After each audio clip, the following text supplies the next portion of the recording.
وَأَنزَلَ اللَّهُ عَلَيْكَ الْكِتَابَ وَالْحِكْمَةَ، اور اللہ نے آپ پر کتاب نازل فرمائی، حکمت نازل فرمائی، وَعَلَّمَكَ مَا لَمْ تَكُنْ تَعْلَمُ، اور اس نے آپ کو وہ سب علم عطا کر دیا ہے جو آپ نہیں جانتے تھے، جو بھی آپ نہیں جانتے تھے اور جس کا جاننا آپ کے لیے لازمی تھا، ضروری تھا، چاہے اس علم کا تعلق ماکان سے یعنی پاسٹ سے تھا، پریزنٹ سے تھا، یا قیامت تک فیوچر سے تھا، اللہ تعالیٰ نے ہر اس چیز کا علم آپ کو عطا فرما دیا۔ یہاں پر ایک چیز جو ہے ذہن میں رکھ لیں عقیدے کے لیے کہ یہ سب مسلمانوں کا متفقہ عقیدہ ہے، اس میں کوئی جو ہے اختلاف نہیں ہے کہ عالم الغیب وہ صرف اللہ کی ذات ہے۔ کیا؟ عالم الغیب وہ غیب کا جاننے والا ہے، عالم الغیب والشہادہ، قرآن میں اللہ نے فرمایا هو الرحمن الرحیم، ٹھیک ہے نا؟ عالم الغیب یعنی اللہ کا جو علم ہے وہ ذاتی ہے، اس کو کسی نے عطا نہیں فرمایا۔ اللہ کا علم ذاتی ہے، اس کو کسی نے عطا نہیں فرمایا، اور ایسا بھی نہیں ہے کہ اللہ کا علم ایسے ہو کہ پہلے اس کے علم میں یہ چیز نہیں تھی اب آ گئی ہے۔ اس کا علم جو ہے گھٹنے بڑھنے سے بھی پاک ہے، گھٹنے بڑھنے سے بھی پاک ہے، اس کا علم مکمل ہے، ٹھیک ہے نا؟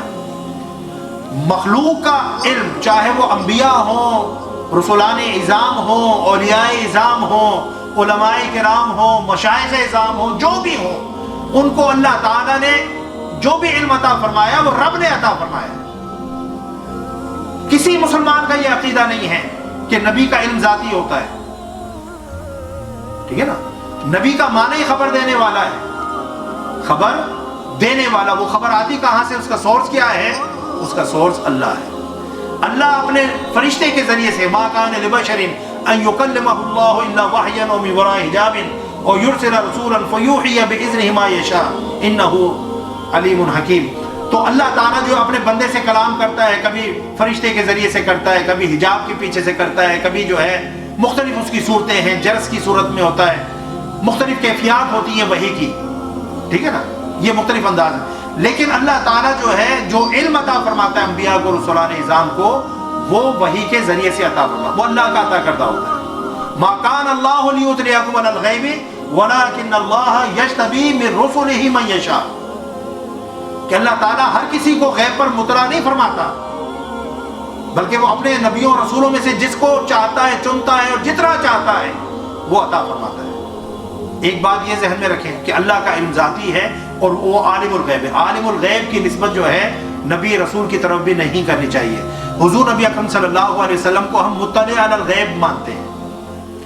اللہ عالم الغیب ہے، حضور نبی اکرم صلی اللہ علیہ وسلم مطلع علی الغیب ہیں، کہ ان کو غیب پر مطلع کیا گیا ہے، انفارم کیا گیا ہے۔ اور اللہ تعالیٰ نے جو ہے الرحمن علم القرآن خلق الانسان علمہ البیان، مفسرین نے لکھا کہ البیان میں ما کان بھی شامل ہے وما یکون بھی شامل ہے۔ اس لیے حضور نبی اکرم صلی اللہ علیہ وسلم کو دیکھیں نا، قرآن کے اندر سابقہ جو خبریں بھی ہیں اور قیامت تک کی خبریں بھی ہیں، اور احادیث میں بھی ایسا ہی ہے۔ حضور نبی اکرم صلی اللہ علیہ وسلم نے فرمایا کہ میں سلونی عما شئتم، پوچھو کیا پوچھتے ہو، جو پوچھنا چاہتے ہو پوچھو۔ کسی نے اگر اپنے باپ کے بارے میں پوچھا، اگر لوگ اعتراض کرتے تھے کہ اس کا نسب جو ہے ٹھیک نہیں ہے، کسی نے اگر اپنے باپ کے بارے میں پوچھا تو حضور نے فرمایا تیرا باپ فلاں ہے۔ یہ تو ایک چھپی ہوئی بات ہے نا۔